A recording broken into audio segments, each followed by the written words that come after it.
किसी को पूजन करते समय किसी के पास में पानी था, किसी के पास में फूल था, किसी के पास में जल था, किसी के पास में दूध था, किसी के पास में दही था, किसी के पास में केवल 11 चावल के दाने थे, किसी के पास कनेर का फूल था, किसी के पास समी का पत्ता था, किसी के पास बेलपत्री थी। अब एक साथ जब इतने करोड़ों लोग पूजन कर रहे थे और मान लो तुम्हारे पास चढ़ाने के लिए बेलपत्री नहीं थी, मान लो तुम्हारे पास चढ़ाने के लिए फूल कम पड़ गए थे, मान लो तुम्हारे पास में कोई वस्तु कम पड़ गई थी,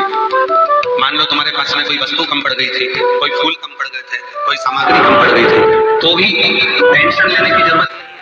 तुमने भाव से पार्थिव शिवलिंग बनाया, भाव से तुमने पूजन करना प्रारंभ करी, तो भाव से भोलेनाथ रीझ गए और भाव से तुम्हें वर प्रदान। मेरी जीजियों, जब भी पार्थिव शिवलिंग का पूजन हो, भले तुम्हारे पास चढ़ाने के लिए कुछ नहीं हो तो भी जो समय तुमको बताया जाए उस समय पर अगर मिट्टी का शिवलिंग बनाकर केवल बैठ गई ना, लोटा भर के जल लेकर, चावल का दाना लेकर, भले कुछ भी नहीं,